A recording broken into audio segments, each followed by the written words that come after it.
اقدامات ایک ایسے وقت میں اٹھائے جا رہے ہیں جب عالمی پابندیوں کے باوجود شمالی کوریا کی جانب سے پے در پے میسائل حملے میسائل تجربات وہ کیے جا رہے ہیں۔ امریکہ کے اتحادی جنوبی کوریا اور جاپان اپنے دفاعی تعاون کو مضبوط بنانے میں مصروف ہیں تاکہ پیانگ یانگ کے بڑھتے خطرات کا مل کر مقابلہ کیا جا سکے۔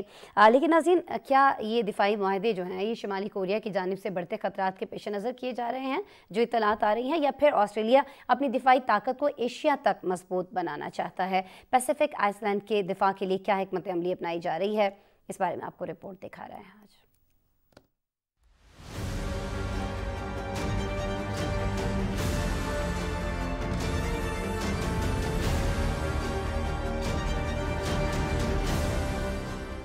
آسٹریلیا اور ایشیائی ملک جنوبی کوریا دو طرفہ دفاعی تعاون بڑھانے پر رضامند ہو گئے۔ خبر ایجنسی کے مطابق دونوں ملکوں کے درمیان سیکیورٹی تعاون بڑھانے پر اتفاق جنوبی کورین وزیر دفاع کی آسٹریلوی ہم منصب رچرڈ مال سے ہونے والے پیسیفک آئس لینڈ سربراہی اجلاس کے موقع پر ہونے والی ملاقات میں کیا گیا۔